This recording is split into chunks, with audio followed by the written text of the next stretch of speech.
souhaite la bienvenue à tous.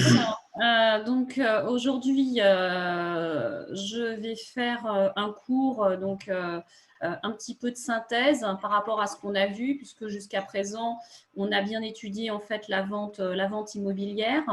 On a étudié récemment le bail d'habitation. Et donc, je voulais faire un petit peu une fiche pratique, je dirais, sur les incidences du bail d'habitation sur la vente d'un bien immobilier.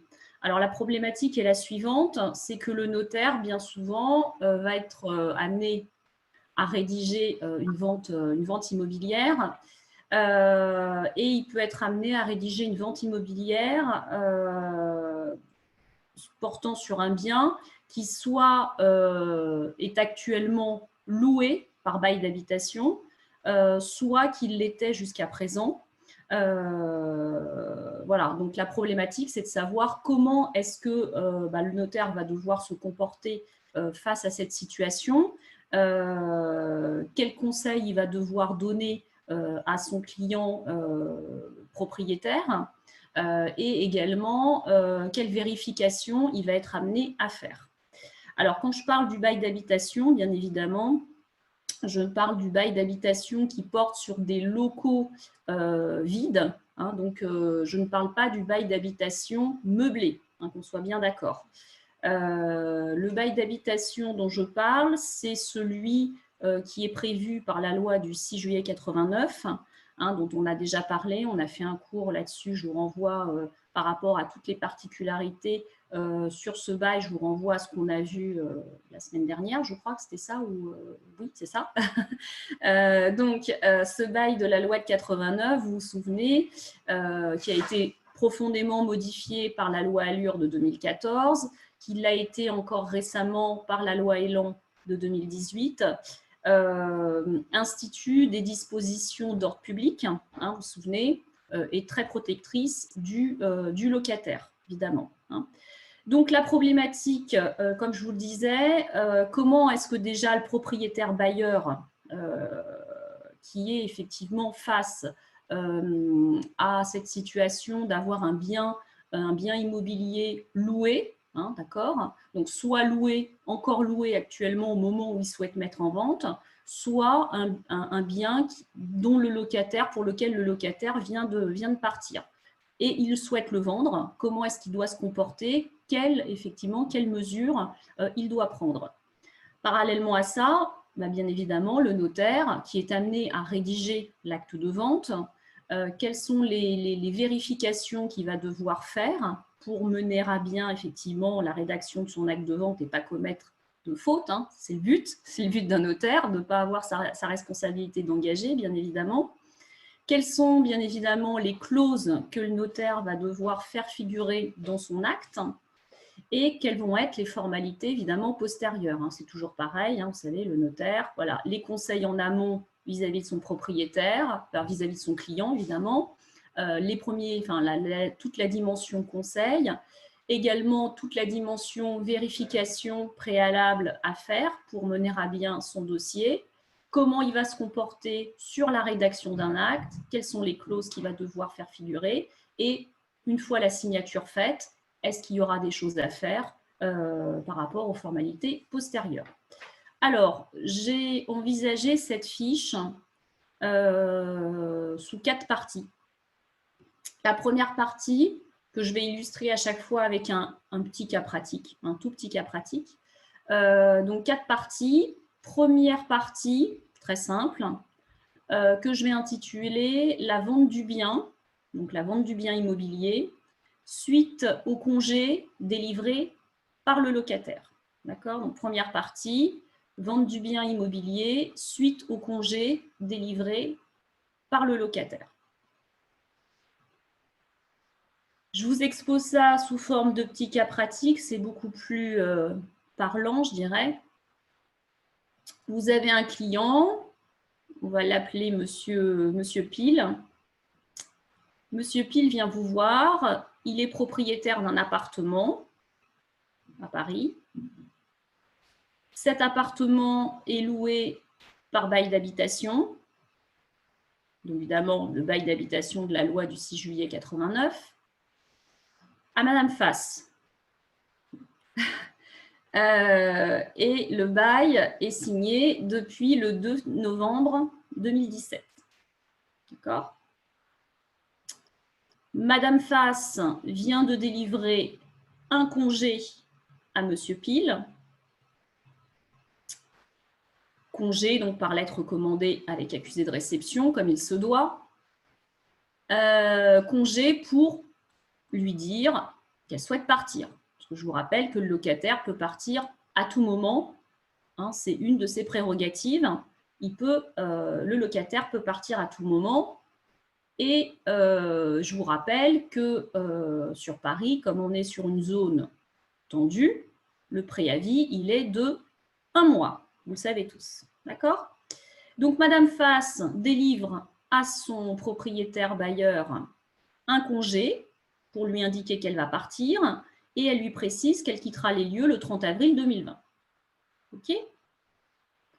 La question, c'est de savoir si M. Pile, donc le propriétaire bailleur, peut vendre son bien libre de toute occupation.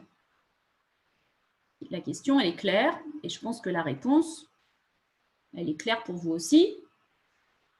Ce sera quoi? Bertrand, je vous écoute.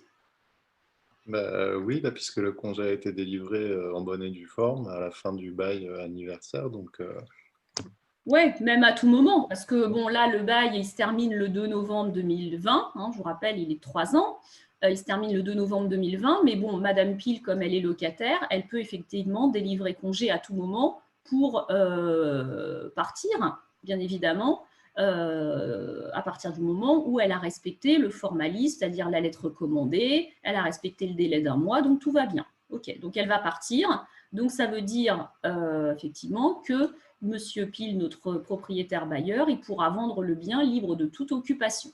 Pas de souci. Donc, il va voir son notaire et le notaire, il va lui dresser l'acte de vente.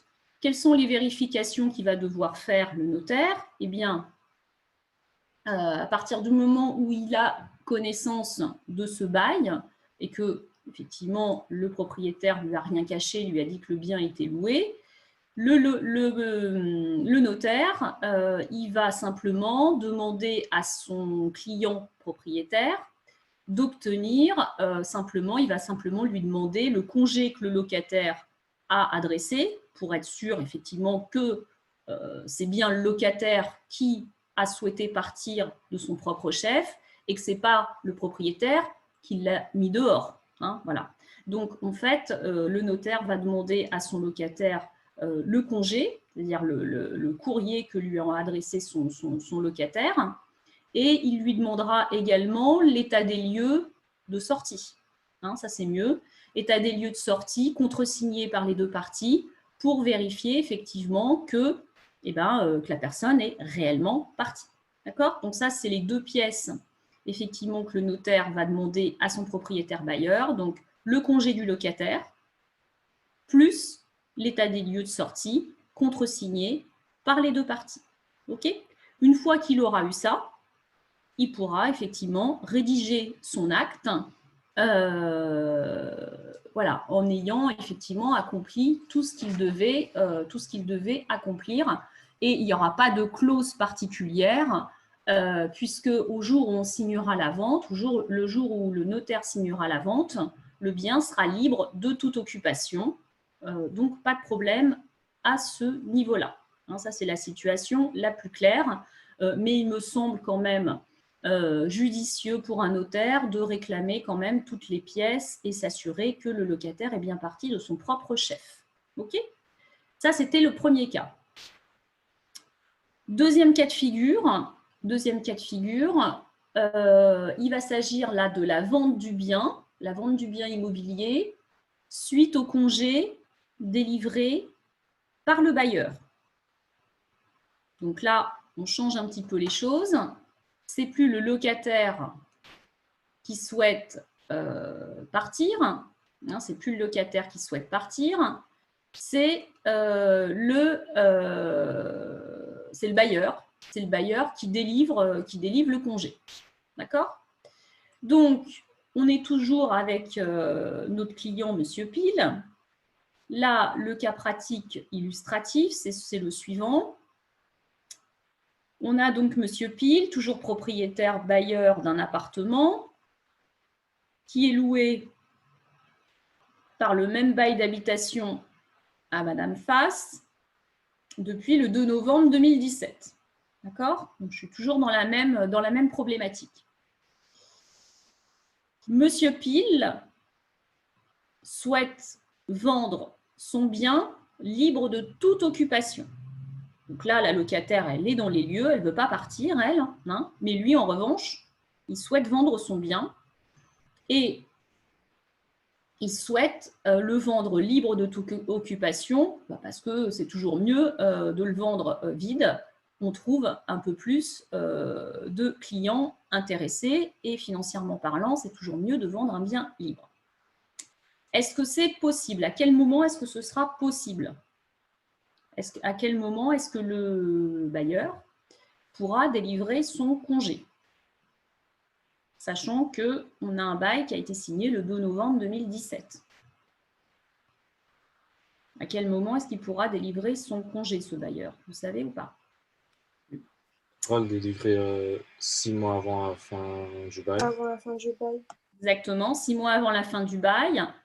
Donc là, c'est tout à fait possible puisque le bail se termine le 2 novembre 2020, 6 mois avant. Donc, ça signifie que là, il pourra l'envoyer. Donc, on va lui laisser au plus tard jusqu'au 2 mai 2020 hein, pour l'adresser. Je vous rappelle que l'envoi du congé pour vendre de la part du bailleur doit être envoyé au moins 6 mois avant. Ça veut dire qu'il peut l'envoyer dès maintenant. Il n'est pas obligé d'attendre et il ne faut pas lui conseiller d'attendre le 30 avril pour l'envoyer. D'accord? Donc là, effectivement, il pourra vendre libre de toute occupation à condition de délivrer un congé pour vendre à son locataire au plus tard 6 mois avant le terme du bail, d'accord? Soit au plus tard, là dans notre cas, au plus tard, on va dire le 2 mai dans l'absolu, hein, le 2 mai 2020. Madame? Oui? Donc en vrai, il peut l'envoyer quand il veut, sauf qu'il doit respecter le délai de 6 mois. Okay. Exactement, c'est tout à fait ça. C'est-à-dire qu'il peut l'envoyer dès maintenant. Okay. La loi nous dit c'est au plus tard 6 mois avant, au plus tard. Okay. Donc dès à présent, il peut effectivement l'envoyer. OK? D'accord. Il faut bien évidemment, pour que ce congé soit valable, il faut que ce congé respecte le formalisme de l'article 15 de la loi du 6 juillet 89. Donc, obligation de respecter le formalisme de l'article 15 de la loi du 6 juillet 89. Ce formalisme, c'est lequel? Eh bien, la loi nous dit qu'il faut qu'il soit adressé à chacun des titulaires du bail. J'insiste bien, chacun des titulaires du bail. Ça veut dire que si on a des preneurs qui sont concubins ou pacsés, c'est à chacun d'eux, ça va de soi. Si on a des époux mariés, c'est à monsieur et à madame. C'est à chacun d'eux. Okay? Et ce congé doit être envoyé par lettre recommandée avec accusé de réception ou par exploit d'huissier. Le mieux, bien évidemment, puisqu'il doit respecter un formalisme particulier, c'est quand même de faire confiance à un huissier, même si ça coûte un petit peu d'argent, c'est pas grave. L'huissier, c'est son métier. Et donc, on évite pas mal de problèmes.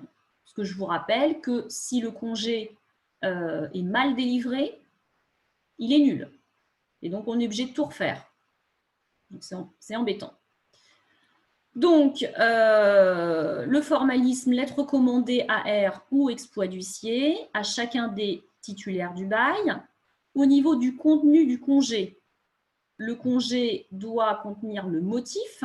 Donc, bien évidemment, il faut que ce soit indiqué que c'est un congé pour vendre.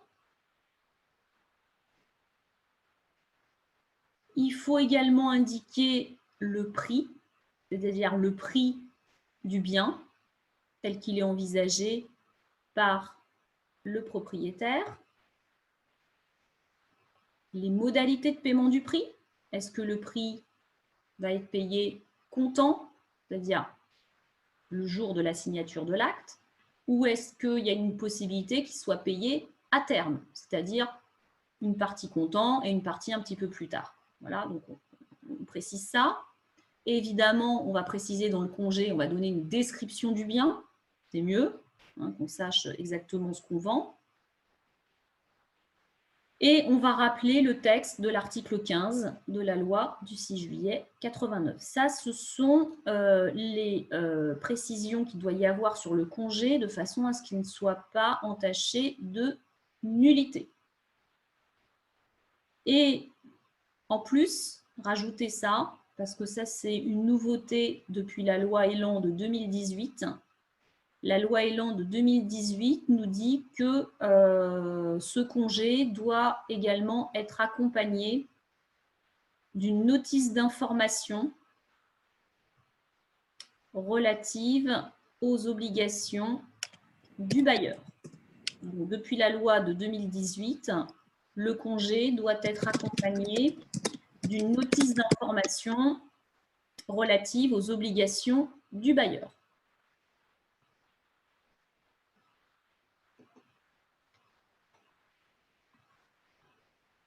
Donc, Madame, vous pouvez reprendre la phrase, excusez-moi. Oui, je vous en prie. Je vous disais que depuis la loi de 2018, le congé doit être assorti, doit être accompagné d'une notice d'information relative aux obligations du bailleur.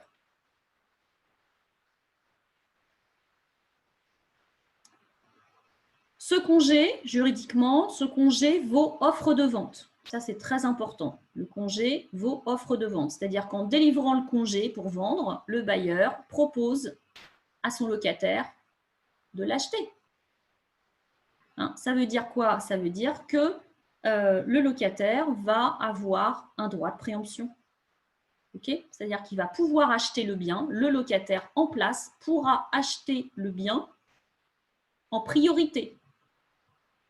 D'accord? Du coup, madame, c'est dans le cas où il y a des potentiels acheteurs, même s'il y a d'autres acquéreurs. Alors, si effectivement il y a d'autres acquéreurs en vue, ouais, eh ben, ils risquent d'être évincés, on risque de leur dire au revoir, on va dire, si effectivement le locataire achète à leur place. Le locataire, il est prioritaire. Avec le droit de préemption, le locataire est prioritaire. C'est ça que ça veut dire. OK ? Et si en dehors du locataire, qu'il y a aussi la mairie qui veut… Alors, ça, c'est un autre problème. Une fois, effectivement, que ce droit de préemption aura été purgé vis-à-vis du locataire, eh bien, le notaire va forcément purger également, si le bien est situé dans une zone de droit de préemption urbain, le notaire sera obligé, effectivement, de proposer le bien à la mairie. Et c'est la mairie, vous savez que la mairie, c'est une puissance publique, hein, donc la mairie, elle va être prioritaire de toute façon. Hein, la mairie va venir avant, mais ça sera dans un deuxième temps. Déjà, on propose au locataire. Si le locataire y préempte, eh bien, ça sera à supposer que la mairie ne préempte pas. Hein, du coup, la mairie, c'est avant ou après le locataire? La mairie, ça sera après. OK. C'est-à-dire qu'on va d'abord purger le droit de préemption du locataire et ensuite, vous savez que c'est une fois que le notaire va constituer son dossier d'usage, vous savez, il va demander les renseignements d'urbanisme et tout, et c'est à ce moment-là qu'il va interroger la mairie. OK ? Donc, je vous disais que ce congé vaut offre de vente, ça signifie que grâce à ce congé, la mairie, j'allais dire, le locataire va avoir effectivement un droit de préemption. D'accord ? Il faut savoir, il y a une exception que j'aimerais bien que vous notiez. Une exception que j'aimerais bien que vous notiez, c'est que ce congé n'ouvre pas droit de préemption. Donc, ce congé n'ouvre pas droit de préemption quand la vente se fait au profit d'un parent. Donc, je répète, ce congé n'ouvre pas droit de préemption quand la vente se fait au profit d'un parent ou d'un allié du bailleur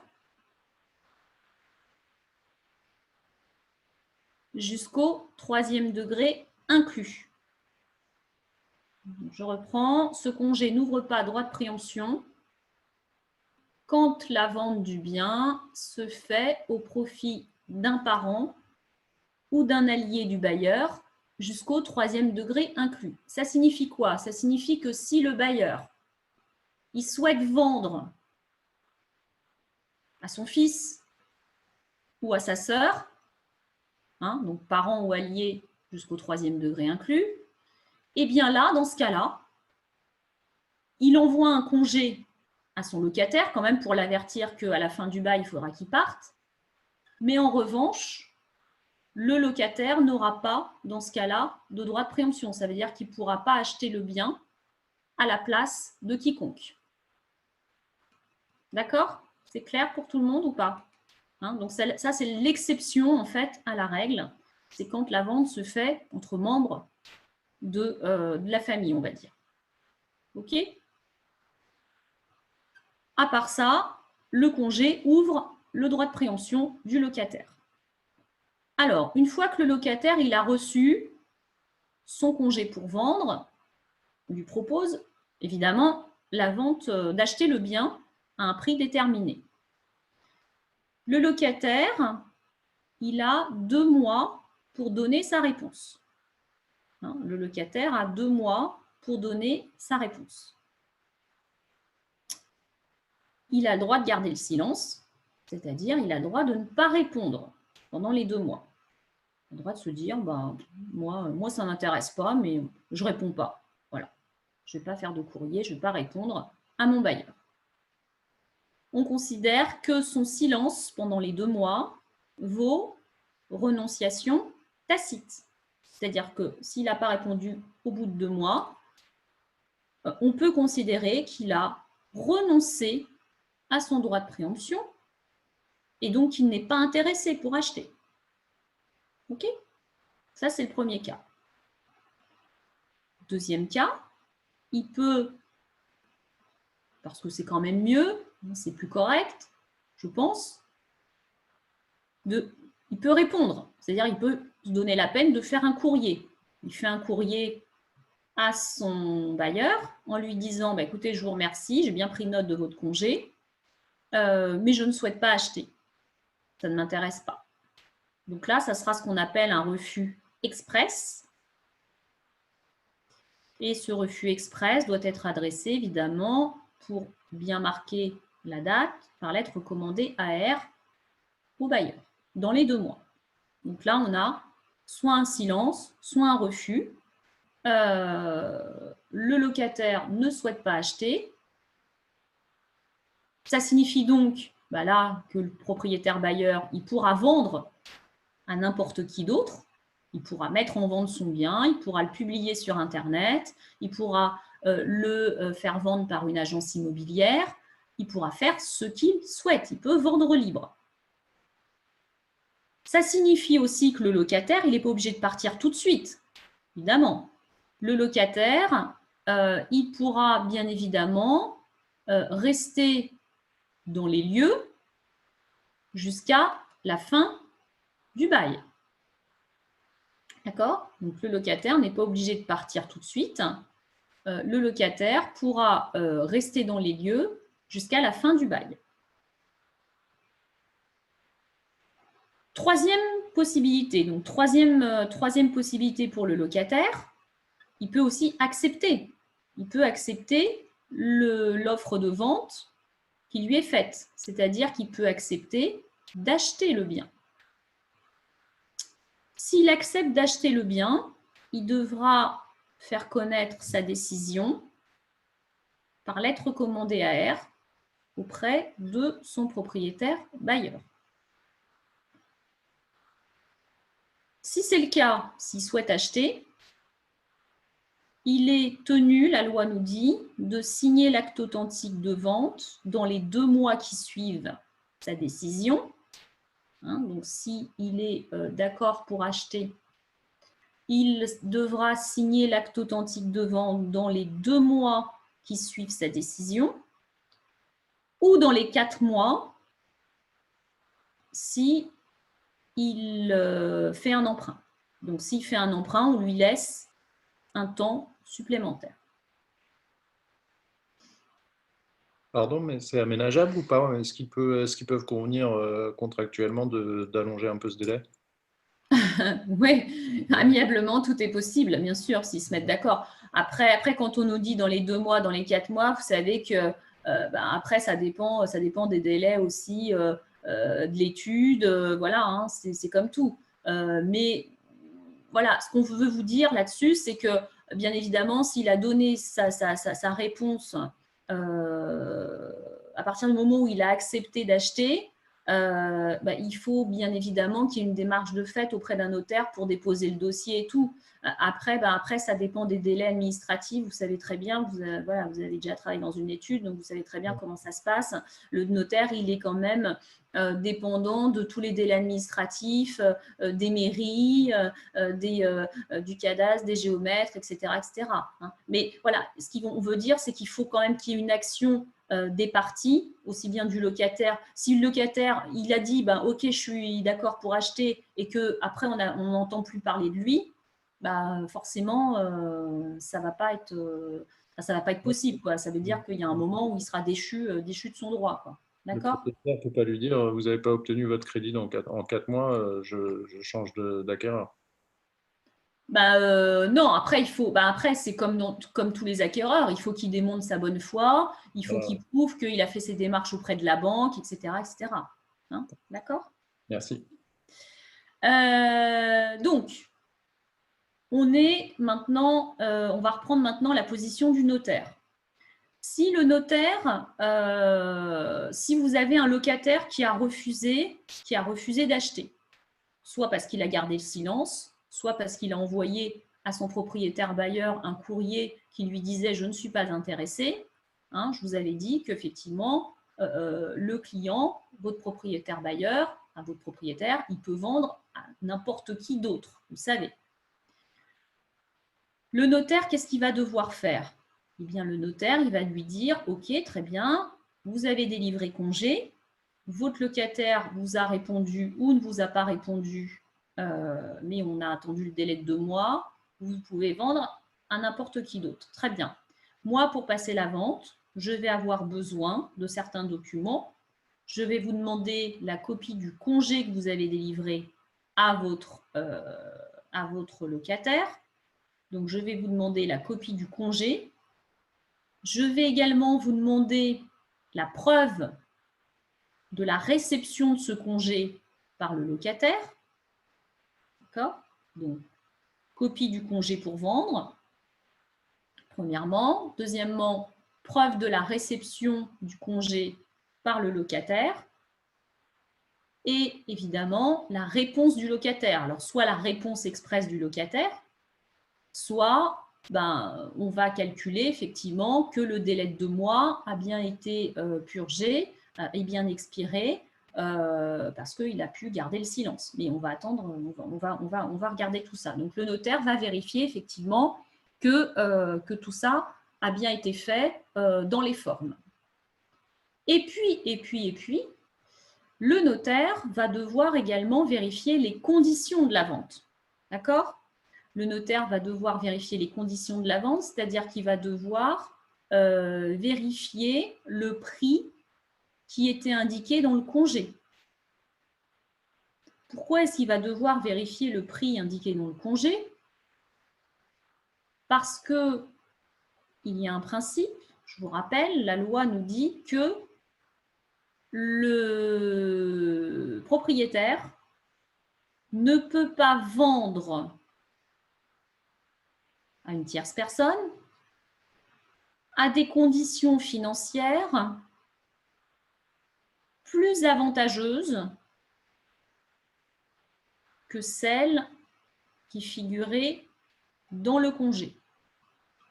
Je reprends, la loi nous dit que dans le cadre d'un congé pour vendre, le propriétaire ne peut pas vendre à des conditions financières plus avantageuses que celles qui figuraient dans le congé et qui donc ont été proposées aux locataires.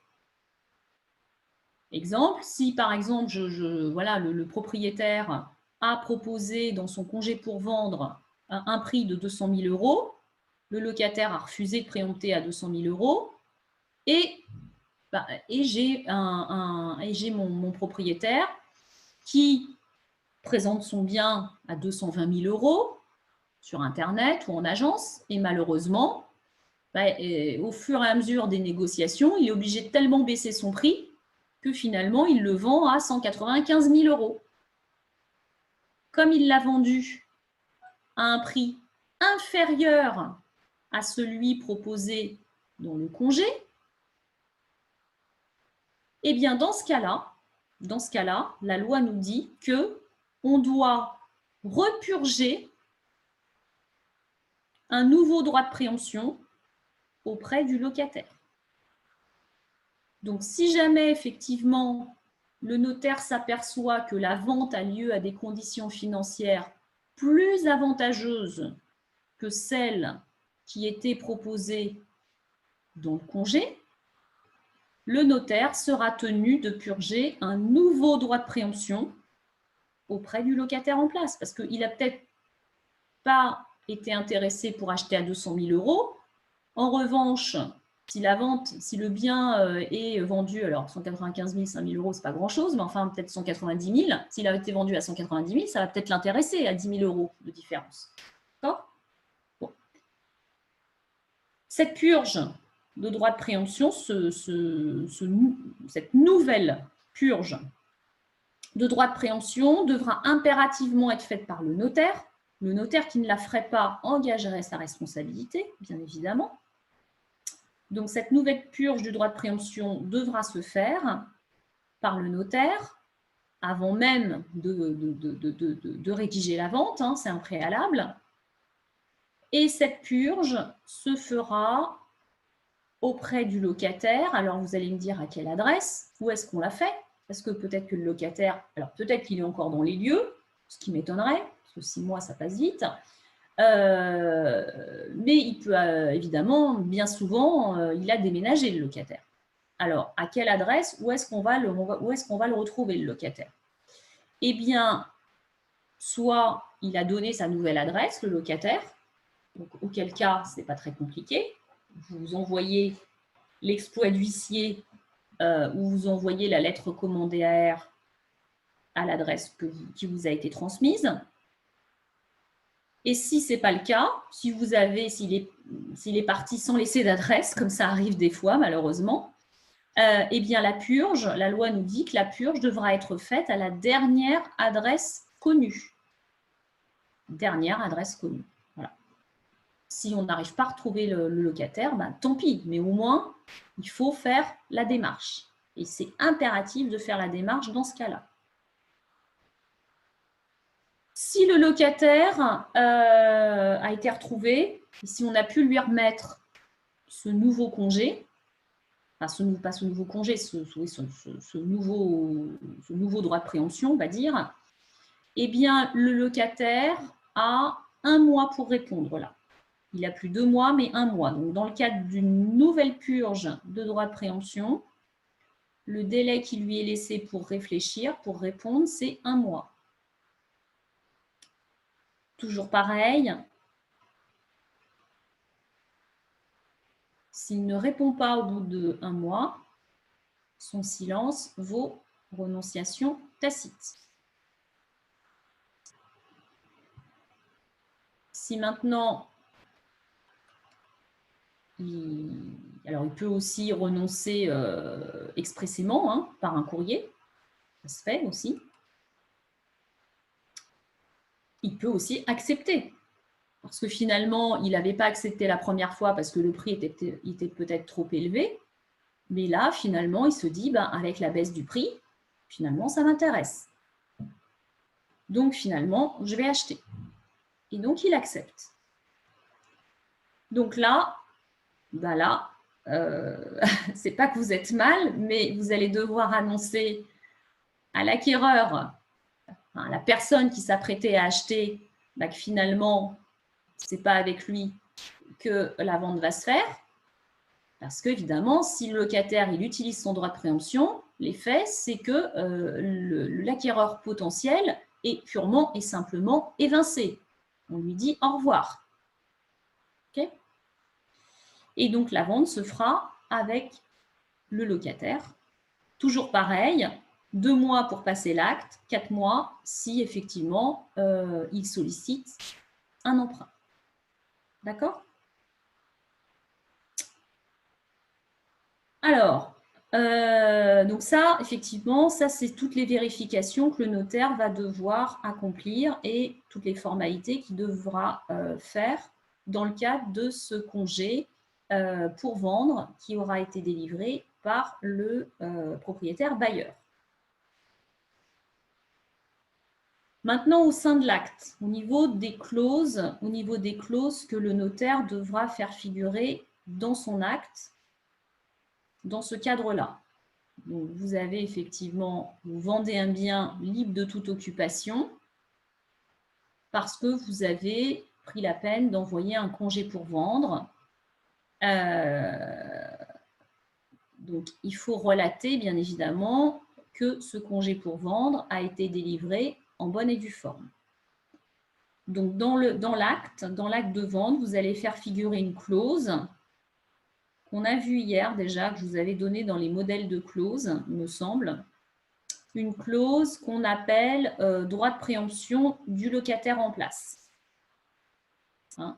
Donc, dans la clause droit de préemption du locataire en place, je vais relater l'historique. Hein, donc, je vais faire figurer une clause droit de préemption du locataire en place. Et je vais effectivement relater bien, que le bien était jusqu'à telle date loué par bail d'habitation,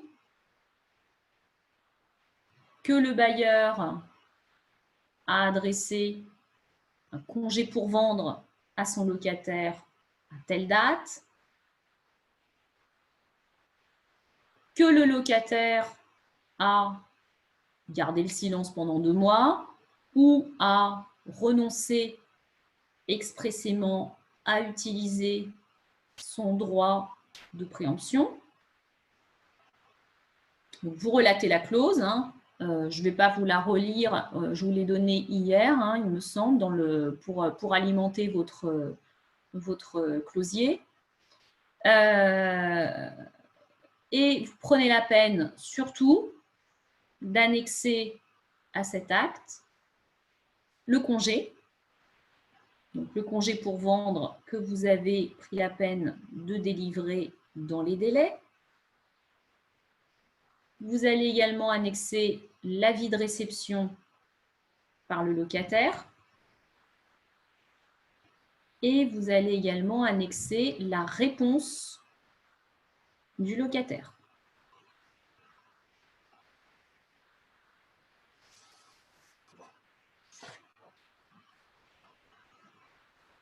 Donc, une fois que, effectivement, vous aurez accompli tout ça, donc vous aurez demandé toutes les pièces, et puis que vous aurez effectué les vérifications que je vous ai indiquées, et fait figurer cette clause, ça sera tout. Hein. Votre vente, de toute façon, c'est la vente d'un bien libre, donc vous accomplissez, vous rédigez votre acte de vente classiquement, hein, avec tout le formalisme que vous connaissez par rapport aux autres aspects de la vente. Il y a juste cette particularité qui est quand même importante parce qu'il ne faut pas se louper, il ne faut pas oublier de repurger éventuellement le droit de préemption si jamais c'est ça surtout la difficulté, bien regarder le congé qui a été délivré, regarder s'il a été délivré en bonne et due forme et si effectivement il n'y a pas une vente à des conditions plus favorables. C'est ça la particularité sur cet aspect du problème. Question pour, Oui. pour les modalités pour la rédaction de la clause. En cas de renonciation tacite, le notaire il doit rédiger un certificat de renonciation ou on se contente du bordereau d'accusé de réception? Non, en fait, le notaire, il va regarder la date du bordereau de réception. Donc, soit ça a été livré par lettre recommandée AR, à ce moment-là, c'est la date, vous savez, de dépôt, en fait, de dépôt par le facteur, en fait, de votre recommandé, de remise ou de dépôt si les clients étaient absents. Et le délai part du lendemain de la première présentation de la lettre recommandée. Hein, ça, c'est le principe. Donc, on se base là-dessus. Ou alors, encore mieux, si c'est délivré par exploit d'huissier, eh ben, la date à laquelle l'huissier va remettre le pli. Hein. Et le notaire va dire, ben voilà, ça fait 2 mois, que le pli a été remis, on n'a pas eu de réponse, silence vos renonciations. D'accord? Voilà, effectivement. Est-ce que vous avez des questions particulières par rapport à ces 2 points que je viens d'évoquer? Non? Tout est clair? Ok, on continue. Troisième cas maintenant, toujours dans notre problématique de vente de biens avec un bail d'habitation. Mon troisième cas, ça va être la vente du bien occupé. Donc, troisième cas, la vente du bien occupé. Donc, troisième cas, la vente du bien occupé. Je repars de mon petit cas pratique. Je change un petit peu les dates. Donc, j'ai Monsieur Pile, toujours, qui est propriétaire bailleur d'un appartement parisien, loué par bail d'habitation. Là, le bail d'habitation, il a été signé le 2 novembre 2018. D'accord? Donc, Monsieur Pile, propriétaire bailleur d'un appartement parisien, loué par bail d'habitation depuis le 2 novembre 2018.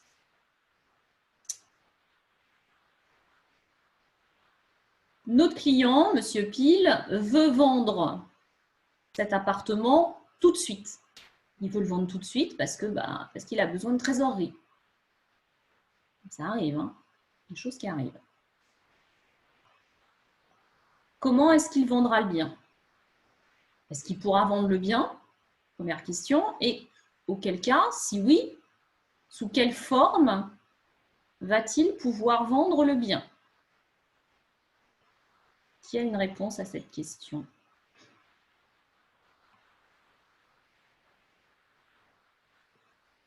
Il a tout à fait le droit de le vendre avec un locataire à l'intérieur. Il le vend occupé. Exactement. Donc, bien évidemment, on ne peut pas lui interdire de le vendre, heureusement. On n'est pas là. Hein. Bon, on nous interdit de sortir pour l'instant, mais c'est pour notre bien. Mais on a encore le droit de vendre les biens dont on est propriétaire. Bien évidemment, il a le droit de le vendre. La particularité sera qu'il le vend occupé. C'est ce qu'on appelle la vente de biens occupés.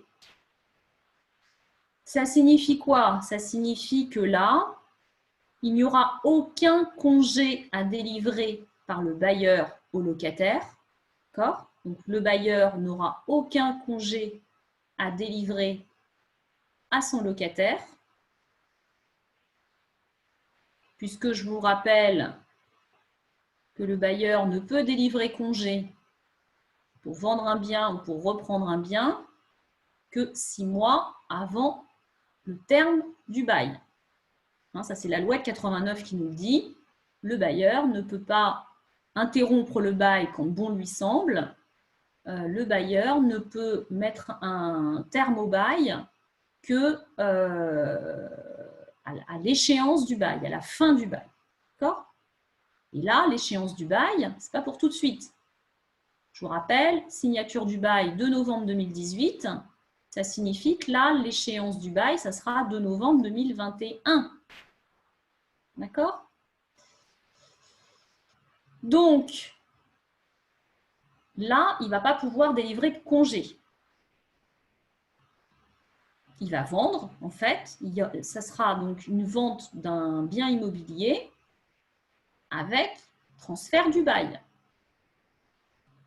Donc, comme il n'y aura pas de congé à délivrer, bah, le locataire, il n'aura pas non plus de droit de préemption.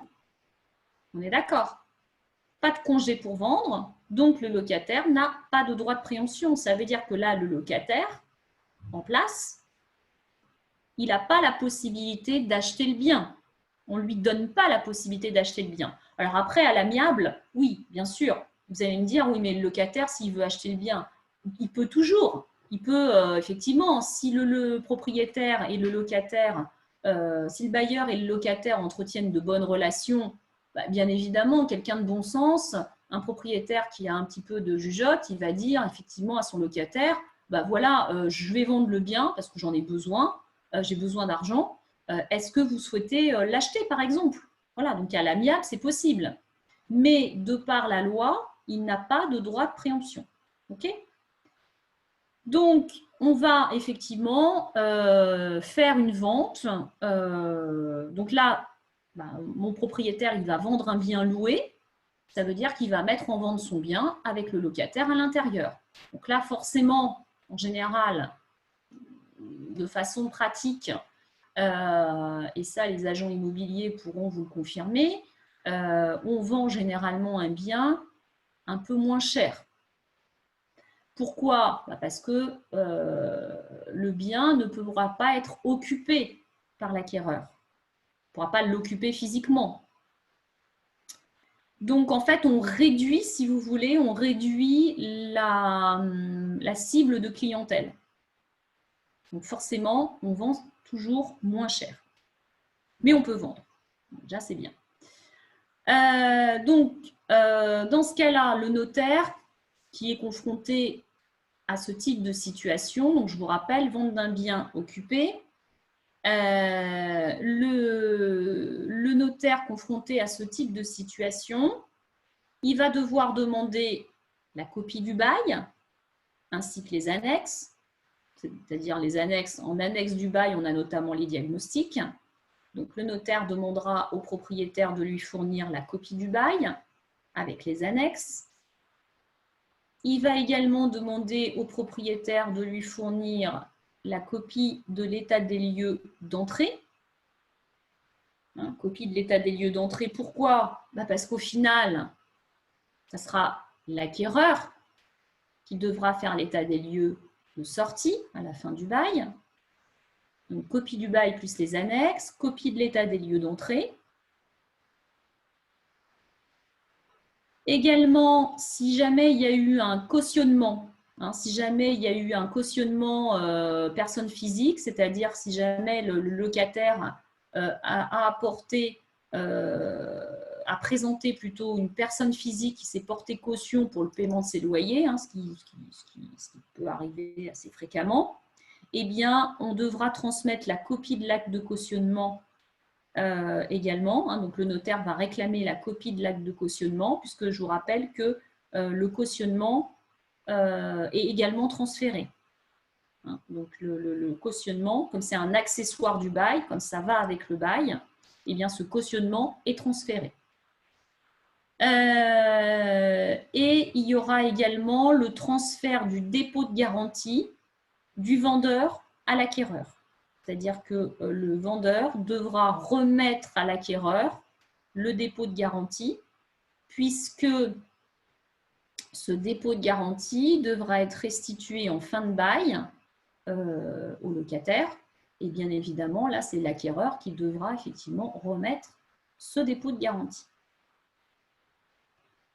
Et enfin, le notaire va demander également que vendeur et acquéreur fassent un arrêté des comptes concernant, vous savez, les provisions sur charge. Hein, vous savez que généralement, au niveau du loyer, on demande le loyer plus une provision sur charge. Et bien là, il faudra qu'il y ait un arrêté de compte de fait entre vendeur et acquéreur pour arrêter les comptes concernant le prorata de provision sur charge. Donc, une fois qu'il a demandé tous ces renseignements, le notaire, il pourra rédiger son acte. Je vous rappelle quand même, vous constatez que à aucun moment, le propriétaire bailleur, ne va délivrer d'informations auprès du locataire. C'est-à-dire qu'à aucun moment, il va lui dire « Est-ce que vous êtes d'accord pour que la vente se fasse ?» ou « Je vous informe qu'il va y avoir une vente ». Il n'y a pas d'information obligatoire. Alors, il est de bon ton, évidemment, et il est plutôt intelligent de le faire. Un propriétaire qui vend son bien, ne serait-ce que pour faciliter les visites, un propriétaire, évidemment, il faut bien évidemment qu'il informe son locataire qu'il va mettre le bien en vente. C'est quand même mieux. Mais il n'y a pas d'obligation légale à l'en informer. Il n'y a pas de signification à faire. Voilà, il n'y a rien du tout à faire à ce niveau-là. De toute façon, le locataire, il n'a rien à dire. Si le bien il est vendu, voilà, lui, il reste dans le bien, ça ne change rien. Sauf qu'il va juste changer de personne. Le bailleur va juste changer, en fait. Hein, d'accord, il ne paiera plus à la même personne. Mais pour lui, ça ne change rien dans ses conditions de vie. Il reste dans les lieux, il continue à payer. Le bail n'est pas changé. Hein, il n'y a rien de changé au niveau du bail. On reste sur le même bail, bien évidemment, avec le même loyer à payer et les mêmes conditions. Donc, pour lui, c'est transparent. Pour le locataire, c'est complètement transparent. La particularité quand même, c'est que au niveau de la rédaction de l'acte,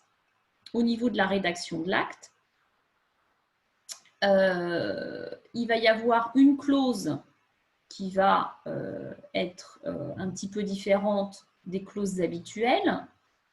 C'est la clause propriété-jouissance.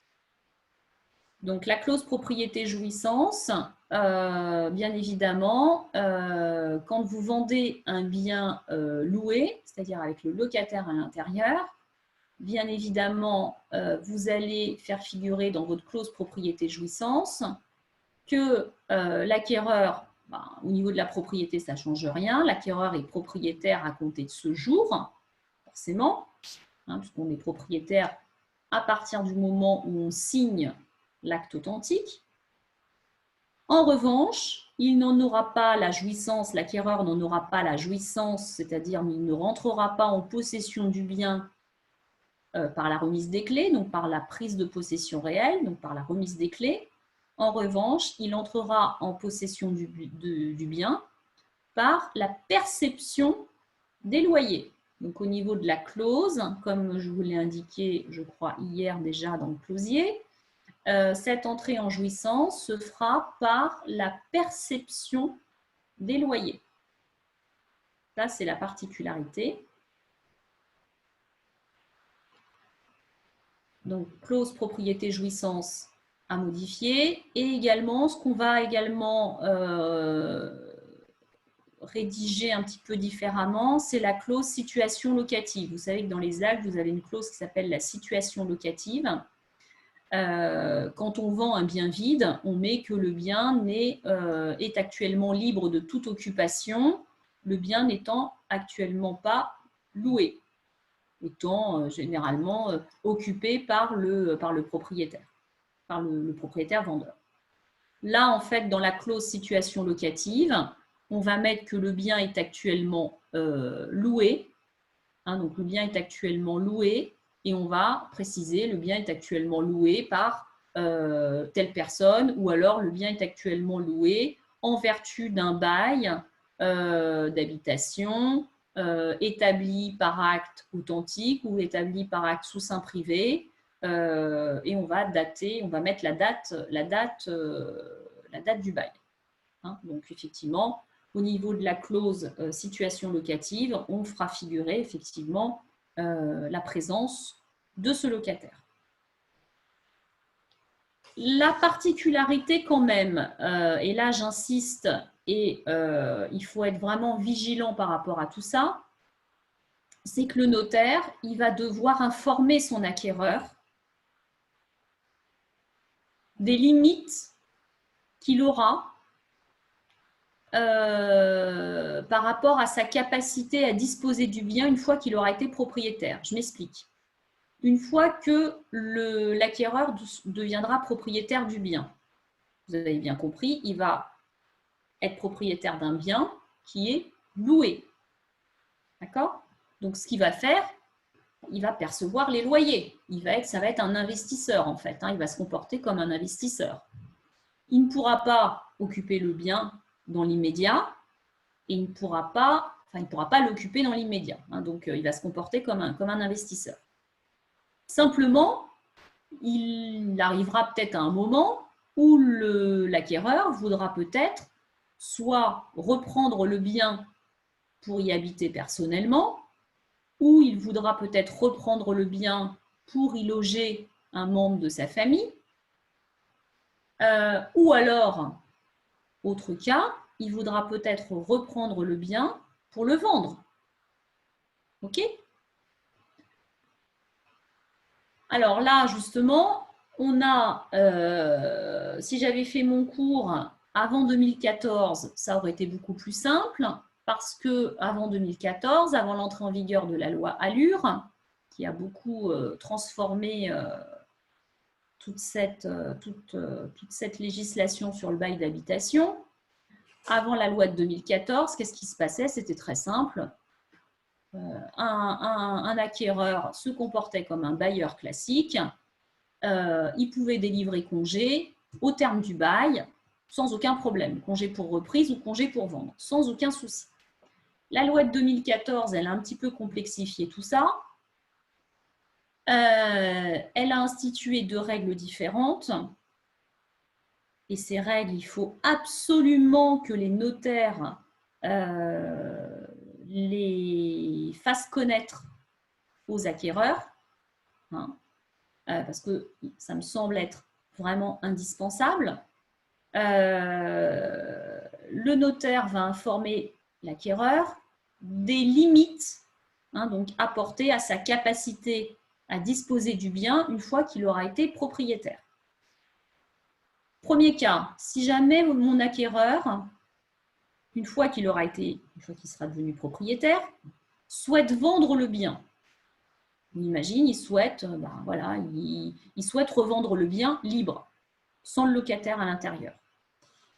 Eh bien, la loi nous dit qu'il ne pourra donner congé pour vendre son bien qu'à compter du terme du premier renouvellement du bail en cours. Alors, c'est très compliqué, donc notez et je vous explique après, parce qu'on en perd un peu son latin, malheureusement. Donc, en cas de congé pour vendre délivré par mon acquéreur qui achète un bien occupé, hein, eh bien, ce congé pour vendre ne pourra intervenir qu'à compter du terme du premier renouvellement du bail en cours. Je reprends mon cas.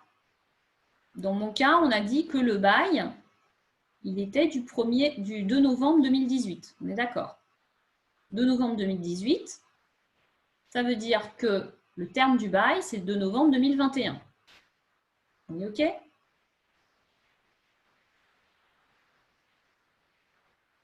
À partir du 2 novembre 2021, je repars pour un bail de 3 ans.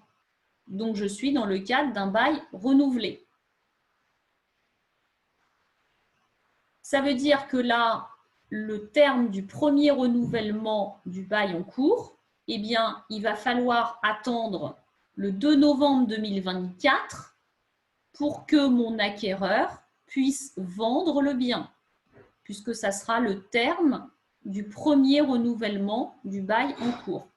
Le bail sera renouvelé à partir du 2 novembre 2021 et le renouvellement va durer, le bail va durer 3 ans. Vous êtes d'accord? Donc, le terme du premier renouvellement, ça sera bien le 2 novembre 2024.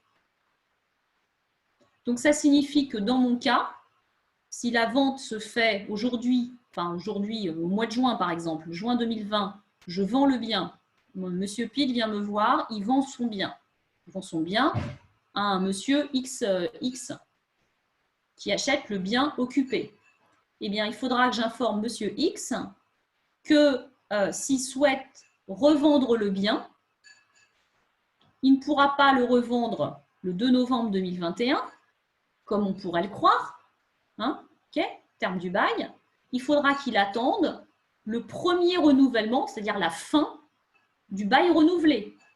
C'est-à-dire qu'au 2 novembre 2021, je repars pour 3 ans. Donc, il faudra qu'il attende le terme du renouvellement de ce bail-là, c'est-à-dire qu'il ne pourra vendre le bien libre de toute occupation qu'après avoir délivré un congé 6 mois avant le terme, c'est-à-dire 6 mois avant le 2 novembre 2024. D'accord? Ça, c'est fait pour éviter, ça a été fait pour éviter que des gens achètent des biens occupés, donc moins chers, hein, à des prix plus avantageux, et que, ben voilà, on n'est pas très très loin, on est à 1 an de l'échéance du bail. On se dit, bah, j'achète occupé, de toute façon, bah, voilà, ça va rester occupé pas longtemps, ça restera occupé 1 an, puis au bout d'1 an, hop, je pourrais revendre. Comme ça, j'aurais acheté pas très cher et je pourrais revendre rapidement. Eh bien non, vous ne pourrez pas revendre rapidement, monsieur. Il va falloir que vous attendiez encore 3 ans. Voilà. Alors, bien évidemment, si votre locataire s'en va avant, bah, tant mieux. Mais ça sera le locataire qui sera parti par lui-même. D'accord? Ça, c'est le premier cas. Donc, le cas congé pour vendre. Deuxième cas, mon propriétaire me dit, bah, moi, j'achète le bien, mais je ne vous cache pas que pour l'instant, je l'achète, ok, j'ai bien compris, je l'achète loué, je vais percevoir les loyers, pas de souci. Mais moi, j'aimerais bien quand même pouvoir un jour y habiter. Ou alors y mettre mon fils. On a le droit. Vous savez que les bailleurs peuvent reprendre le bien pour y habiter personnellement ou pour y mettre un membre de leur famille. Ok ? Donc, le congé pour reprise avant la loi Allure, bah là, mon monsieur Pile, là, il aurait pu reprendre le bien pour y habiter à partir du 2 novembre 2021. La loi a un petit peu changé la donne, la loi Allure a un petit peu changé la donne. La loi nous dit que si l'achat se fait, alors notez, parce que c'est pareil, c'est un petit peu imbuvable, mais vous inquiétez pas, je vais vous expliquer. Si l'achat se fait plus de 2 ans avant la fin du bail, donc si l'achat se fait plus de 2 ans avant la fin du bail, en gros, si l'achat se fait la première année du bail, c'est ça que ça veut dire, hein, si l'achat se fait la première année du bail, là, vous pouvez donner congé au terme du bail. Hein, donc, je reprends. Si l'achat se fait plus de 2 ans avant la fin du bail, donc retenez que, en gros, si l'achat se fait la première année du bail, le congé pour reprise pourra se faire pour le terme du bail. Donc là, en gros, mon bail était du 2 novembre 2018. Si j'avais vendu entre le 3 novembre 2018 et le 3 novembre 2019, c'était bon. Or là, je vends en juin 2020. Ça veut dire que là, je vends Enfin, l'achat donc va se faire moins de 2 ans avant la fin du bail.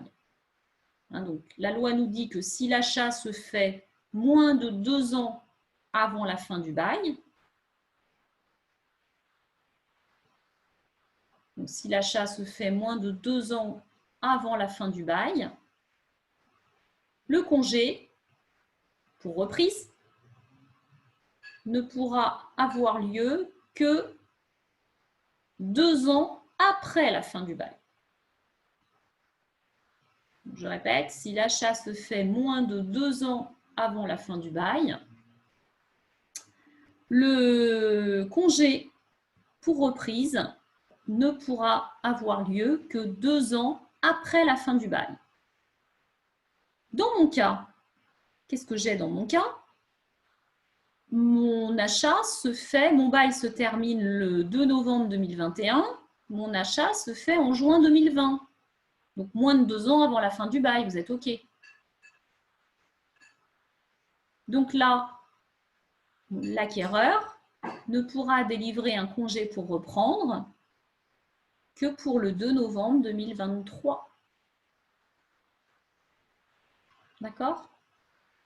Donc ça veut dire qu'il va pouvoir délivrer son congé quand il veut, pour informer son locataire que voilà, il voudra reprendre le bail, mais il ne pourra pas le reprendre le 2 novembre 2021, mais le 2 novembre 2023, puisque la loi nous dit, là, ça sera 2 ans après la fin du bail. D'accord? Toujours pareil, même but du législateur, d'éviter que des gens achètent des biens à des prix inférieurs au marché, parce qu'occupés, en se disant, bah, c'est pas grave, de toute façon, à la fin du bail, là, j'ai plus qu'1 an à tirer, ou 9 mois, et puis ben, je le récupère, donc tout va bien. Hein, donc là, c'était cette volonté-là. OK?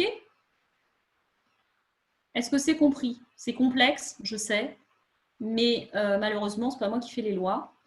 Et la loi, elle est rédigée comme ça. Et le notaire doit effectivement, quand il est dans une problématique d'une vente de biens occupés, je pense que le notaire qui n'expliquerait pas ça à son client acquéreur commettrait une erreur digne d'engager sa responsabilité. Hein, vous savez que le notaire, il a une obligation de conseil. Et là, il faut absolument que les notaires mettent en avant cette obligation de conseil vis-à-vis de leurs acquéreurs. D'accord? Dernier point, je vais aller assez vite sur le dernier point. C'est une problématique, c'est la problématique suivante. C'est la vente d'un lot de copropriété, enfin c'est la vente d'un lot plutôt, donc la vente d'un lot après mise en copropriété de l'immeuble. Donc 4e point, c'est la vente d'un lot après mise en copropriété de l'immeuble.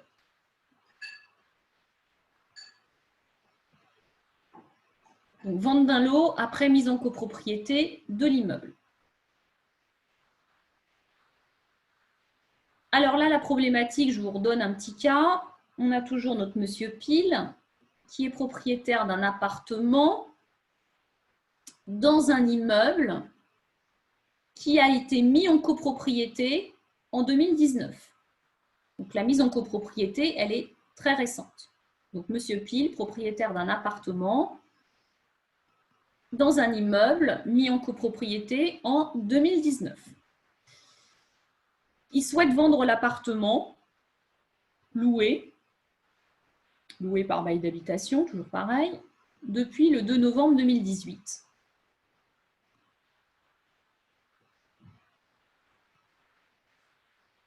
Comment est-ce qu'il pourra vendre ce bien? Sous quelle forme il pourra vendre ce bien? Alors, qui a la réponse? Donc, il souhaite vendre l'appartement qui est loué depuis le 2 novembre 2018. Sous quelle forme est-ce qu'il pourra vendre ce bien? Vous l'avez la réponse. On vient de le voir, il me semble. Il vendra sous quelle forme là? Le bail va venir à échéance à quelle date? Le 2 novembre 2021. Ouais, donc il va vendre comment là? Il va vendre le bien occupé. Loué, occupé, tout à fait, vous avez raison, exactement. Donc là, ça ne change pas. D'accord. Ils vendent le bien avec le locataire à l'intérieur. Sur le principe, vous avez raison. Le truc, c'est que comme il s'agit de la première vente d'un bien après mise en copropriété, hein, l'immeuble a été mis en copropriété l'année dernière, 2019, et là, il s'agit de la première vente du lot après mise en copropriété.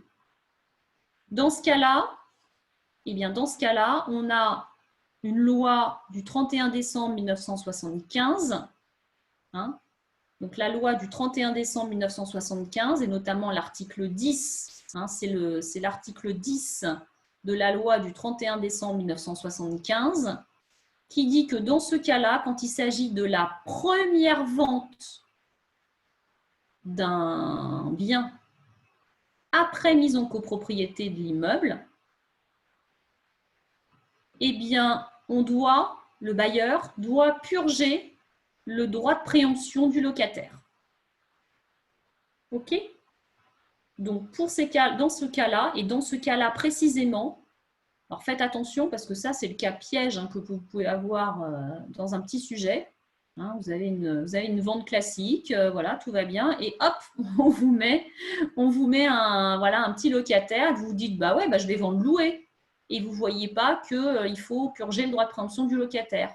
Eh bien, attention, hein, si on vous dit qu'il s'agit de la première vente du bien, la première vente après mise en copropriété, que la mise en copropriété a été faite récemment, et qu'il s'agit de la première vente après mise en copropriété. Alors, quand je dis la première vente, ce n'est pas la première vente de l'immeuble. Hein. C'est vous êtes propriétaire d'un bien, vous êtes propriétaire d'un lot, l'immeuble vient d'être mis en copropriété il y a 2 ans, et votre bien, vous l'avez depuis 10 ans.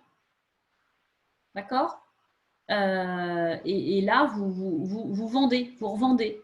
Et donc, s'il s'agit de la revente, la première vente après mise en copropriété de l'immeuble, vous allez vendre, louer, parce que vous avez un locataire en place et vous ne pouvez pas délivrer de congé, donc vous allez vendre louer, mais il faut quand même en priorité lui proposer le bien à l'achat, parce qu'il bénéficie, en vertu de l'article 10 de la loi du 31 décembre 1975, d'un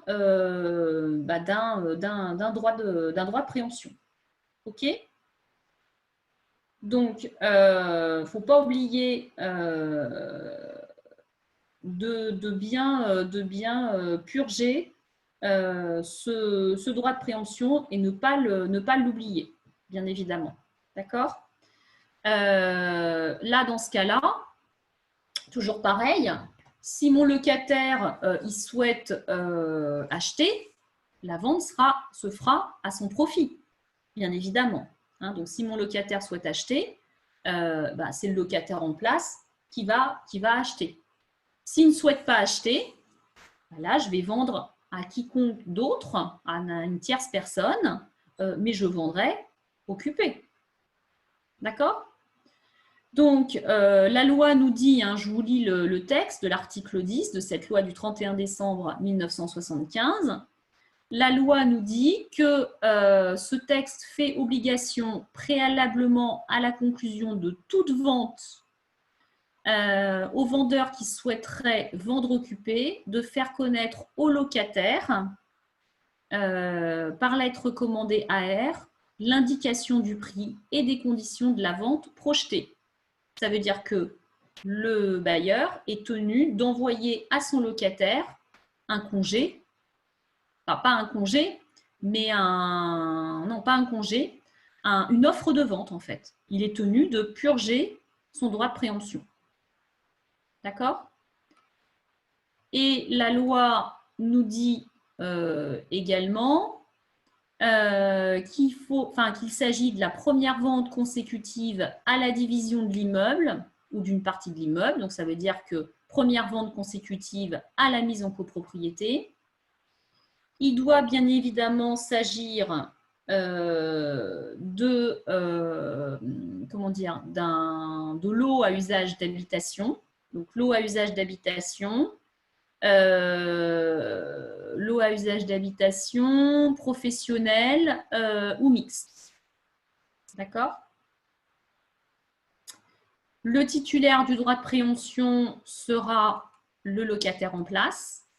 Donc, quand on parle du locataire en place, c'est évidemment le locataire titulaire d'un bail d'habitation, loi de 89. D'accord? Et cette information, bien évidemment, qu'on lui envoie par lettre recommandée, ça vaut offre de vente. Donc, c'est bien, quand on dit que ça vaut offre de vente, c'est bien la purge du droit de préemption du locataire en place. Le locataire va avoir un délai de 2 mois pour répondre, comme la purge de tout droit de préemption, si vous voulez. Donc, le locataire aura effectivement 2 mois pour répondre. Bien évidemment, s'il répond favorablement, eh bien, la vente se fera à son profit. Donc, s'il répond favorablement, la vente se fera à son profit. Il aura bien évidemment 2 mois pour passer à la signature de l'acte authentique et 4 mois si jamais il veut faire un emprunt. D'accord ? Il peut aussi renoncer de la même façon. Silence vaut renonciation tacite. Ou alors le refus peut également se faire par lettre commandée, ou alors le refus peut également se faire par une lettre commandée qui va adresser directement à son bailleur. D'accord ? Voilà, donc ce droit de préemption, il ne faut pas l'oublier. Souvent, on a tendance à l'oublier parce que voilà, vous vous dites, je vends louer. Bah oui, je vends louer. Donc, qui dit vente louer, dit qu'il n'y a pas de droit de préemption. Sauf que, voilà, il faut faire attention. Si jamais il y a une mise en copropriété et qu'il s'agit de la première vente après mise en copropriété, là, il faut toujours penser à ce droit de préemption qu'on a malheureusement trop souvent tendance à oublier. Et ça peut poser des problèmes parce que si vous oubliez de purger le droit de préemption du locataire, votre vente elle peut être frappée de nullité. Elle va être frappée de nullité d'ailleurs. Parce que le locataire, imaginez, vous passez la vente, vous n'avez pas vu qu'il fallait purger un droit de préemption. Qu'est-ce qui se passe à votre avis? Le locataire, il va, vous imaginez le locataire qui a vendu ça, qui est au courant de ça et qui est un peu juriste sur les bords ou qui se renseigne bien, il va dire, mais attendez, vous avez oublié de purger le droit de préemption à mon égard. La vente, elle est nulle. Voilà. Et donc, la responsabilité professionnelle du notaire est engagée. Toujours pareil, évidemment, si vous faites... si vous rédigez la vente et que vous êtes dans un cas comme ça, il faudra bien évidemment relater un paragraphe qu'on va appeler droit de préemption du locataire en vertu de l'article 10 du 31 décembre 1975. Et on va expliquer en fait qu'il s'agissait de la première vente après mise en copropriété, et que donc on a purgé le droit de préemption en envoyant la lettre recommandée, etc. Il faudra avoir le congé, le récépissé du locataire et bien évidemment la réponse du locataire. D'accord ? Donc voilà donc les quatre cas qui peuvent se présenter, auxquels vous pouvez avoir à faire face dans le cadre effectivement d'une problématique avec vente d'un bien immobilier et les incidences. Voilà comment je dois faire avec mon bail d'habitation. D'accord ? Donc, il faut savoir, il faut un petit peu jongler avec les délais du bail, hein, faire attention, voilà, donc à quel moment je me situe dans mon bail, de qui émane le congé,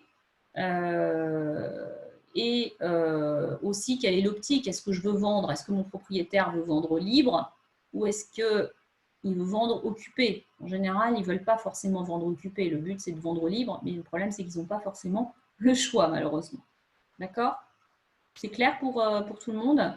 On verra que dans une optique, quand on est avec un bail commercial, c'est par exemple, je vends un bien à usage commercial, je ne suis pas du tout dans cette optique-là, c'est beaucoup plus simple. Hein, quand je vends un bien qui est loué à un immeuble commercial, par exemple, qui est loué avec un bail commercial, on verra que c'est beaucoup plus simple. On en parlera de ça hein, quand on aura fait, quand on fera l'année prochaine, un peu plus de droit commercial.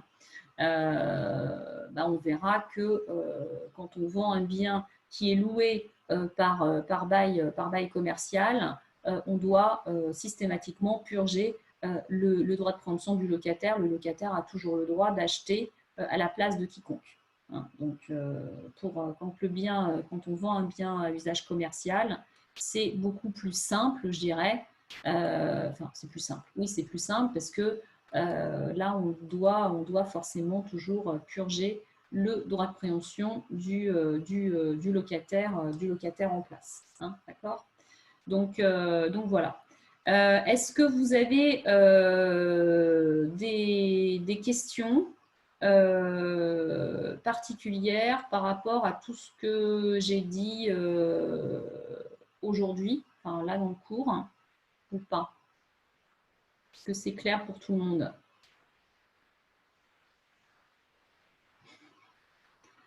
Pas de réponse. Je sens que... Ne me dites pas que votre silence vaut négations. Hein. Non, madame, ça va. Hein. Ça vaut acceptation tacite, là. Non, ça va alors. Si c'est acceptation tacite. C'est bon, vous avez c'est un peu plus clair pour tout le monde? Enfin, c'est un peu plus clair que c'est clair. Par rapport à tout ce qu'on avait compris, tout ce qu'on avait vu, pardon, hier, enfin pas hier, mais la semaine dernière, sur tout ce que j'ai pu vous dire sur le bail d'habitation, par exemple. Hein, donc là, vous voyez, la semaine dernière, je vous ai présenté en fait toutes les caractéristiques du bail d'habitation. Je vous ai dit que pour un notaire, savoir ce qu'il y a dans un bail d'habitation, c'est bien, sachant quand même que le notaire n'est pas la première personne qui va rédiger des baux d'habitation. Évidemment, hein, c'est plutôt l'agent immobilier qui rédigera des baux d'habitation, ce n'est pas le notaire, bien qu'il y a des notaires qui font des baux d'habitation, bien évidemment. Mais en général, c'est plutôt les agents immobiliers. Mais il n'en demeure pas moins que le notaire doit absolument connaître toute cette réglementation parce que le notaire va être confronté à ça quand il va rédiger des ventes, bien évidemment. Hein, et c'est surtout là qu'il faut que vous connaissiez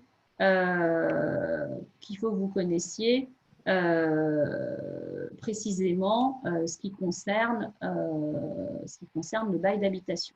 Ok ? Alors, parmi nos invités, je crois que j'avais une question. Alors, est-ce que vous avez un micro? C'est SCR 78. Oui, c'est ça. Est-ce que vous m'entendez? Oui, je vous entends. Oui, je vous entends. Super. Alors, je ne mets pas la caméra dans le sens où j'ai aussi mon ordi portable à côté, pro. Donc, la bande passante, elle ne passe plus là. D'accord, mais je vous écoute. Donc, vous me disiez que vous aviez une question sur la copropriété. Oui, justement. Ouais. Donc, j'ai écouté votre cours, j'ai suivi là pendant tout ce temps. Donc, effectivement, très, très, très clair. Bon, moi, je suis issue du milieu bancaire. Hein. D'accord, d'accord. Donc, issue du milieu bancaire avec une formation en gestion de patrimoine. D'accord, parfait. Donc, j'ai compris ce que vous m'avez raconté, c'est pas un problème. D'accord. Non, mais c'est vrai que ça aurait pu être parfois un peu plus compliqué, mais non, ça a été très clair. Donc là-dessus, pédagogie, très bien. Bon, d'accord. Alors, J'avais justement une question par rapport à une opération, c'est un cas bien précis. ouais, Dans l'acquisition, donc c'est une maison qui a été divisée non pas de façon verticale mais horizontale. d'accord, Une ouais, grosse structure, hein. Donc le rez-de-chaussée, c'est un propriétaire avec un locataire et le premier étage, c'est un propriétaire avec un futur locataire. d'accord. Est-ce que Donc, ça le implique… premier étage est loué déjà. Il est loué par bail d'habitation. Alors, le rez-de-chaussée est loué déjà par bail d'habitation, D'accord, mais c'est un propriétaire complètement différent. C'est le propriétaire A. d'accord, À l'étage, premier étage, c'est propriétaire B, qui actuellement y habitait, mais va mettre en vente ouais, son bien. ok, Si on veut le mettre en location, le niveau 1, ouais, contrairement à ce que c'était aujourd'hui. Aujourd'hui, c'était propriétaire B, j'y habite au premier mhm, étage, et propriétaire A, je suis propriétaire, mais je le loue. d'accord, ok, mhm. Comment ça se passe? Est-ce qu'il y a obligation d'avoir déjà une copropriété ou pas? Du fait que là, potentiellement, il va vendre le premier étage à un acquéreur qui, lui, va certainement mettre en location aussi. Donc, il y aura 2 étages avec du locatif. D'accord. Donc, actuellement, le bien n'est pas en régime de copropriété. Il est en Non. monopropriété. Ouais, bah, ils se débrouillent entre eux, quoi. C'est ce que j'ai cru Ah, comprendre dans la d'accord. pratique. Ah ouais, Il y c'est a ça. Le pas… problème, c'est que là, vous avez deux propriétaires différents Ouais, et il n'y a pas de mise, il y a pas une mise en copropriété de fait. non. Apparemment, comme c'était que 2 Ok. lots, ils ont rien du tout. Ouais, enfin bon, ouais, ok. D'accord, ils s'arrangent à l'amiable, d'accord. Hum. Chose qui peuvent, ouais, c'est pas tout à fait légal, mais bon, peu importe, hein, voilà, on voit des choses des fois, bon. Alors, pour répondre à votre question, s'il s'agissait simplement de le mettre en location, Hum. il n'y aurait pas d'impératif de le mettre en copropriété. Hum. Même si juridiquement, si j'étais vraiment très très puriste, je dirais que si, il faudrait, à partir du moment, la copropriété s'applique à partir du moment où vous avez deux propriétaires différents, hein, d'accord? Donc normalement, il aurait déjà même fallu le mettre en copropriété. La particularité là, c'est que vous me dites qu'il y en a un qui veut le vendre, c'est ça? Bah, effectivement, là, les propriétaires actuels sont dedans depuis au moins 20 ou 25 ans. D'accord? Enfin, les propriétaires, oui, c'est ça, depuis au moins 20 ou 25 ans. Celui du rez-de-chaussée a déjà mis en location. Celui de l'étage habitait toujours dedans, mais pour une question d'âge et tout ça, ils vont vendre pour se mettre en rez-de-chaussée, pour aller sur un autre bien. D'accord. Sauf Donc que là, là où moi, ça m'interpelle, puisque c'est un cas vraiment pratique, hein, et quand j'ai demandé, mais est-ce qu'il y a une copro, m'a répondu, bah non, ils se débrouillent entre eux, c'est les propriétaires d'il y a 25 ans, quoi. ouais, ouais, j'ai bien Ils compris. s'appellent mutuellement, et puis voilà, il faut changer une ampoule, il n'y a pas de charge, hein. Ouais, bah, ils s'arrangent à l'amiable, hein, comme C'est ça se ça. passe, assez souvent. Alors la problématique là, ce que je vous disais, s'il s'agissait juste de mettre en location, il n'y a pas, il y a pas trop de problème. En revanche, si les propriétaires de l'étage veulent vendre, là, il va y avoir un impératif, il va falloir mettre en copropriété. Parce que je ne vois pas comment un notaire va pouvoir publier une vente d'une partie d'un immeuble bâti sans mettre en copropriété au préalable. Il va y avoir déjà le notaire qui ferait ça, je suppose qu'il engagerait sa responsabilité. Et ben là, ce qui m'étonne, c'est qu'il n'y a même pas eu de… Je me pose la question, quoi. Pour l'instant, il n'y a personne qui se pose la question de savoir comment est ce bien, sachant qu'il y a 2 propriétaires différents aujourd'hui. Ouais, alors après, oui, il faudrait voir comment. Moi, ce qui m'intéresserait quand même de savoir, c'est de voir comment l'un et l'autre sont devenus propriétaires. Alors, le premier, quand c'était le premier, pas de souci, mais quand il a divisé, parce qu'il y a un moment où il a divisé, forcément. Parce que il y avait bien un propriétaire unique au départ qui a revendu une partie de l'immeuble. On est d'accord? Alors ça, j'ai pas les tenants et aboutissants, mais je pense que oui, de toute Bah façon. ouais, voilà. Donc, je vois pas comment le notaire a pu rédiger son acte sans mettre en copro, ou alors, si, moi, je pense que ils sont peut-être soumis au régime de l'indivision, tout simplement. Je sais pas. qui sont peut-être sous le régime de l'indivision. Pour l'instant, ça attirait aucune question de personne. Hein. Ouais, bah, en fait, ils doivent être sous le régime de l'indivision. Je pense qu'il y a que ça. Hein. C'est-à-dire que le régime de l'indivision, bah, il y en a un qui a la moitié, l'autre qui a l'autre moitié. Régime de l'indivision. Le problème, c'est que le régime de l'indivision, c'est vrai que ça évite de faire un règlement de copropriété. Donc, ça évite pas mal de frais, c'est sûr. Simplement, ça a ses limites. Ça a ses limites. C'est surtout que si on veut assurer l'immeuble, comme on le fait. Oui, bien sûr. Et Parce puis, que bon, là, pour l'instant, ils s'entendent. Voilà, parce que c'est eux, ils s'entendent bien parce qu'ils se connaissent. Mais quand il va y avoir l'entrée quand la personne va vouloir vendre son bien, est-ce que la personne qui va arriver va accepter déjà le régime de l'indivision? Enfin, moi, personnellement, je serais notaire de ce client-là, je ne lui conseillerais pas d'acheter en régime d'indivision parce qu'on connaît évidemment les problèmes inhérents à l'indivision. Problème de mésentente, vous me dites il faut assurer le bien, effectivement. Si jamais, pour l'instant, il n'y a pas de litige par rapport au bien, mais on peut imaginer qu'il y ait un problème de toiture, un problème de dégâts X ou Y. S'il y en a un qui ne veut pas payer, comment ça se passe, quoi? Voyez? Oui, puis personne n'est censé, nul n'est obligé de rester dans l'indivision. Exactement, vous avez raison. Donc, je pense qu'il serait quand même judicieux, par rapport aux clients qui veulent vendre, de procéder à la mise en copropriété.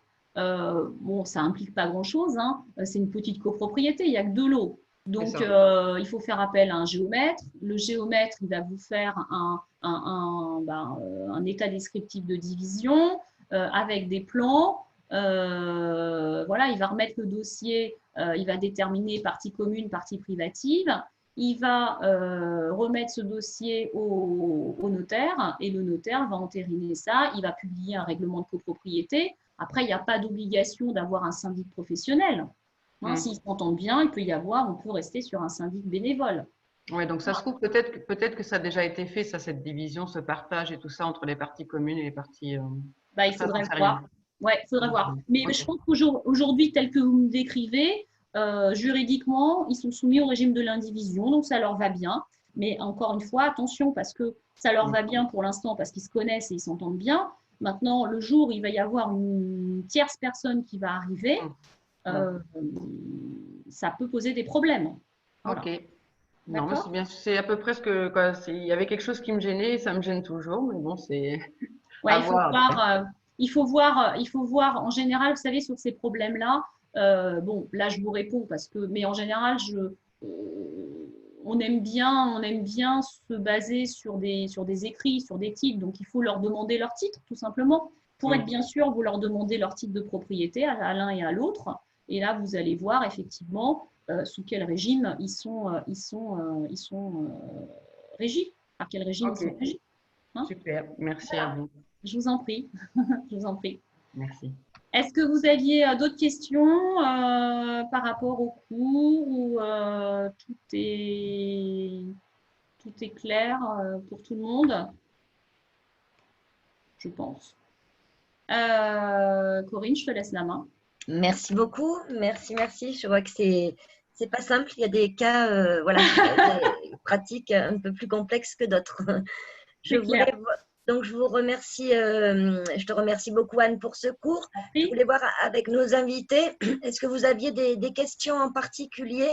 Donc, est-ce que tes étudiants veulent faire, eux, une petite pause? Alors, moi, je peux leur dire, écoute, si tu nous y invites, moi, je peux leur demander qu'ils se déconnectent, parce que moi, j'ai terminé avec eux ce matin. D'accord. Est-ce que tu souhaites que moi, je reste ou Voilà, si tu veux rester avec moi, comme ça, voilà, si on a des questions d'apprenants. Ok, je vais juste au revoir à mes élèves alors. Et puis, mes élèves, merci beaucoup pour votre participation. C'était très bien. Merci beaucoup.